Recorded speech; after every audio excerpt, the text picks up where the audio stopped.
आप सभी को मेरा नमस्कार। जैसा कि आप देख रहे होंगे, आज मैं आपको बताने जा रहा हूँ नोमेनक्लेचर ऑफ अल्केन के बारे में, और स्पेशली ये वीडियो है स्ट्रेट चेन के बारे में। काफ़ी बेसिक टॉपिक को आज मैं डील करने जा रहा हूँ। तो जैसा कि आप लोगों को पता है, या मैंने पिछले वीडियो में बताया भी था, कि अल्केन जो होता है, अल्केन का जनरल फार्मूला जो अल्केन का है वो क्या है भाई? वो है CnH2n+2। ये हमारा जनरल फार्मूला है अल्केन का।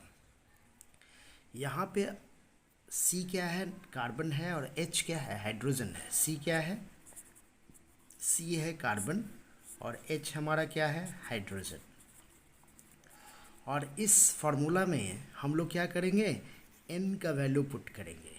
अब N का वैल्यू मैं 1 पुट कर सकता हूँ, तो n का वैल्यू 1 पुट करूँगा, तो n का वैल्यू 1 पुट करने पर देखिए क्या आएगा? C1H2 × 1 + 2। तो ऐसे कंडीशन में हमारा जो फार्मूला बनेगा वो क्या बनेगा? CH4।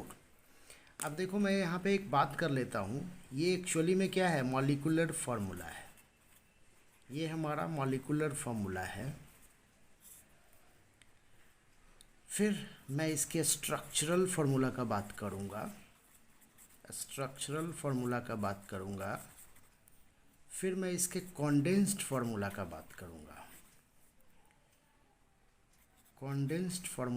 करूँगा, और फिर मैं इसके बॉन्ड लाइन फार्मूला का बात करूँगा। Bond line formula. आज इस वीडियो में ये सारे टॉपिक को हम लोग डील करने जा रहे हैं। तो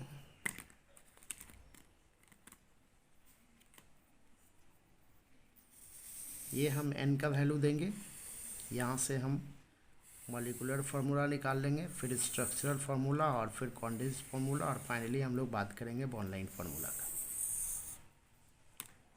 तो मैंने पहला एग्जांपल जो दिया है वो n का वैल्यू 1 दिया मैंने। तो n का वैल्यू जब हम 1 देते हैं तो ऐसे कंडीशन में मेरा जो फार्मूला आता था वो क्या आता है? CH4। जैसा कि आप देख रहे हो मैंने यहाँ लिखा है। तो CH4 का जो स्ट्रक्चरल फार्मूला वो क्या होगा? कार्बन देखिए 4 बॉन्ड बनाता है ना। Carbon always forms 4 bond with other element. तो हाइड्रोजन के साथ ये 4 बॉन्ड बना लेगा CH4। और कॉन्डेंस फार्मूला इसका पॉसिबल नहीं है, simply we have to write CH4। Bond line formula possible नहीं है इसका, है ना। बॉन्ड लाइन फार्मूला जो होगा ना वो स्टार्ट होता है 3 कार्बन एटम से। फिर मैं बात कर रहा हूँ n=2 का। तो जब n= हम 2 लेते हैं तो ऐसे कंडीशन में देखिए क्या हो जाएगा? C2H2 × 2 + 2, and the formula is C2H6। अब C2H6 होगा, ऐसे कंडीशन में क्या होगा भाई? अच्छा, एक मैं यहीं पे इसका नेमिंग भी कर दूँ तो अच्छा रहेगा। देखिए, इसके लिए मैंने क्या बताया था, हमारा क्या नेम था? देखिए, ये कौन सा ग्रुप है? अल्केन है ना, ये अल्केन है। तो देखो, अल्क जो देख रहे हो ना, अल्क, ये अल्क जो आप देख रहे हो, ये अल्क एक्चुअली में नंबर ऑफ C एटम को रिप्रेजेंट करता है। नंबर ऑफ C एटम को रिप्रेजेंट करता है। और ये N जो आप देख रहे हो, ये सिंगल कोवेलेंट बॉन्ड को रिप्रेजेंट करता है। ये सिंगल कोवेलेंट बॉन्ड को रिप्रेजेंट करता है। तो अल्क जब नंबर ऑफ कार्बन को रिप्रेजेंट कर रहा है, इसका मतलब क्या? कि कहीं ना कहीं ये सेकेंडरी प्रीफिक्स का काम कर रहा है। पिछले वीडियो में मैंने बताया है इसके बारे में, सेकेंडरी प्रीफिक्स क्या होता है। और ये जो सिंगल कोवेलेंट बॉन्ड की वजह से जो एन आ रहा है वो क्या बता रहा है इसका? तो वो इसके बारे में बता रहा है जिसको हम लोग बोलते हैं प्राइमरी सफिक्स। ये बता रहा है प्राइमरी सफिक्स के बारे में, ठीक है ना। पिछले वीडियो में मैंने इसका चर्चा किया है। अगर आप अभी तक पिछले वीडियो को आप सर्च करेंगे तो पिछले वीडियो के में आपको ये सारा इन्फॉर्मेशन मैंने दिया है, वो आपको मिल जाएगा। अब देखिए, अल्क क्या है? नंबर ऑफ कार्बन को रिप्रेजेंट कर रहा है। तो एक कार्बन है ना, नंबर ऑफ कार्बन कितने हैं? 1 है। तो नंबर ऑफ कार्बन जब मेरा 1 है तो ऐसे कंडीशन में मेरा क्या हो जाएगा? मेथ। और सिंगल कोवेलेंट बॉन्ड है, इसीलिए मैं क्या बोल रहा हूँ? एन। तो इसका नाम क्या हो जाएगा? मेथेन। उसी तरह अगर मैं इसकी बात करूँ तो देखिए, इसका अगर स्ट्रक्चर मैं दिखलाता हूँ आपको। देखिए, स्ट्रक्चर ये है हमारा। सिंगल कोवेलेंट बॉन्ड रहेगा इस तरह से कार्बन कार्बन के बीच में, और बाकी क्या रहेगा, हाइड्रोजन रहेगा। इस तरह से हाइड्रोजन रहेगा ऐसे, ठीक है ना।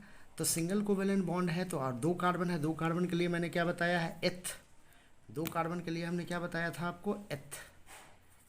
एथ और सिंगल कोवेलेंट बॉन्ड है तो क्या हो जाएगा, एन। तो कंपाउंड का नाम क्या हो जाएगा, इथेन। अब इसका कॉन्डेंस फार्मूला पॉसिबल है। देखिए ये वाला हिस्सा जो आप देख रहे हो इसको मैं ऐसे लिखूंगा, देखिए CH3, यहाँ पे एक डॉट दूंगा और ये भी क्या है CH3। तो ये हमारा हो गया कॉन्डेंस फार्मूला इसका। उसी तरह से बॉन्ड लाइन पॉसिबल नहीं है इसका, क्योंकि दो, मैंने बताया ना 3 कार्बन से हम लोग बॉन्ड लाइन स्टार्ट करते हैं। चलिए अगली मैं बात कर रहा हूँ, कार्बन का नंबर मैं मान लो एन का नंबर मैं 3 दे रहा हूँ। तो क्या हो जाएगा, C3H2 into 3 + 2, then we have formula is C3H8। 3 carbon, देखिए स्ट्रक्चर बनाता हूँ मैं इसका, देखिए इस तरह से 3 कार्बन में हाइड्रोजन ऐसा रहेगा, इस तरह से हाइड्रोजन रहेगा इसमें, ठीक है ना।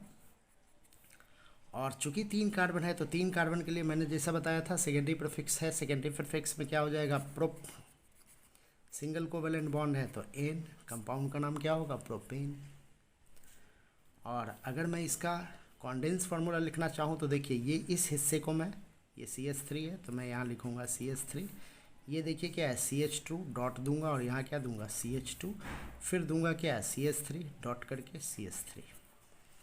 ये हमारा हो गया, ये कॉन्डेंस फार्मूला हो गया इसका। और बॉन्ड लाइन पॉसिबल है, देखिए बॉन्ड लाइन इसको हम ऐसे लिखते हैं इस तरह से। ये जो आप देख रहे हो ना, ये जो पॉइंट्स देख रहे हो, ये जो मैंने लिखा, ये इच पॉइंट डिटरमाइन कार्बन। और हाइड्रोजन अंडर कंसिडरेशन है। हाइड्रोजन जो है ना वो कंसिडर्ड है कि भाई जब यहाँ कार्बन है, सिंगल बॉन्ड है, कार्बन है, सिंगल बॉन्ड है, यहाँ लिखने की ज़रूरत नहीं है, आप सिर्फली एक डॉट देते हैं यहाँ पे। या फिर इसको हम ऐसे भी लिख सकते हैं, देखिए इस तरह से भी लिख सकते हैं। ये बॉन्ड लाइन हो गया इसका। चूँकि कार्बन का नंबर बहुत ज़्यादा होता है इसलिए बॉन्ड लाइन की ज़रूरत पड़ती है, तो बॉन्ड लाइन हम ऐसे दे सकते हैं। और ये क्या है, ये डॉट कार्बन को रिप्रेजेंट कर रहा है, ये भी कार्बन को, ये भी कार्बन को रिप्रेजेंट कर रहा है। और हाइड्रोजन कंसिडर्ड है। हाइड्रोजन इसलिए कंसिडर्ड है क्योंकि जब सिंगल बॉन्ड है यहाँ पे तो ऑटोमेटिकली यहाँ पे 3 हाइड्रोजन है। यहाँ पे कार्बन में दो बॉन्ड हो गया ना, तो 2 बॉन्ड जब हो गया तो ऐसे कंडीशन में क्या है, 1 हाइड्रोजन यहाँ है, 1 हाइड्रोजन यहाँ है। यहाँ भी कार्बन में सिंगल बॉन्ड है तो 3 हाइड्रोजन चाहिए, 3 हाइड्रोजन यहाँ है। मतलब ये अंडर कंसिडरेशन है, ठीक है ना। आपको सिर्फ बॉन्ड लाइन फार्मूला देख करके ये जानकारी मिल जाती है कि भाई ये कंपाउंड ये रहा होगा, ठीक है ना। चलिए अगला मैं बात कर रहा हूँ, N का वैल्यू 4 देता हूँ तो मेरा फार्मूला क्या हो जाएगा, C4H10।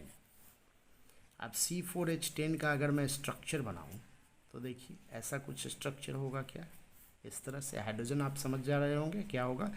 तो ऐसे कंडीशन में देखिए इसका नाम क्या हो जाएगा, ब्यूट। सिंगल कोवेलेंट बॉन्ड है तो N, तो कंपाउंड का नाम क्या होगा, ब्यूटेन। अगर मैं इसका बॉन्ड लाइन फार्मूला, ये कॉन्डेंस फार्मूला लिखूं तो देखिए ये क्या है, CH3, तो मैं यहाँ लिखूँगा CH3, फिर मैं डॉट दूंगा, फिर दूंगा CH2, फिर CH2 है तो फिर मैं CH2 दूंगा, फिर क्या है CH3 है तो CH3 दूंगा। मतलब ये इसका कॉन्डेंस फार्मूला है। अगर बॉन्ड लाइन बनाना चाहूँ तो देखिए क्या होगा, देखिए ऐसा लिख सकते हैं क्या, देखिए 1 कार्बन, 2 कार्बन, 3 कार्बन, 4 कार्बन। या फिर इसको हम ऐसे भी दिखला सकते हैं, हम ऐसे भी दिखला सकते हैं, है ना, 1 2 3 4, 1 2 3 4, इस तरह से। तो ये हमारा हो गया क्या, ब्यूटेन। अगर मैं बात कर रहा हूँ N = 5 का तो क्या हो जाएगा, C5H12, 1 2 3 4 5, सब सिंगल बॉन्ड कार्बन है, कार्बन के बीच में सिंगल बॉन्ड है इस तरह से। और अगर मैं कॉन्डेंस फार्मूला लिखना चाहूँ तो क्या लिखूँगा, CH3, देखिए फिर क्या हो जाएगा, CH2, फिर क्या CH2, फिर CH2 और फिर क्या CH3, इस तरह से मैं लिख सकता हूँ, ठीक है ना। और इसको मैं ऐसे भी लिख सकता हूँ, देखिए CH3 और CH2 कितना है, 1 2 3 है ना, तो मैं ऐसा भी लिख सकता हूँ, CH2 का 3 और CH3, हम ऐसे भी लिख सकते हैं इसको। बॉन्ड लाइन फार्मूला अगर मैं लिखना चाहूँ तो मैं ऐसे लिख सकता हूँ, देखिए मैं रेड पेन का इस्तेमाल कर रहा हूँ, ऐसे लिख सकता हूँ। देखिए ये 1 2 5 कार्बन, या फिर हम M टाइप का भी लिख सकते हैं, देखिए 5 कार्बन, बाकी बॉन्ड हाइड्रोजन कंसीडर्ड है। तो इस तरह से आप समझ गए होंगे कि अल्कीन का हम कैसे नोमेनक्लेचर करते हैं और उसका कैसे फॉर्मूला डेवलप करते हैं। आई थिंक ये सारा वीडियो आपको समझ में आ गया होगा। इस टॉपिक को आप बार बार रिवाइज कर सकते हो अच्छे ढंग से समझने के लिए। बहुत बहुत धन्यवाद आप लोगों का इस चैनल पे बने रहने के लिए। Thank you.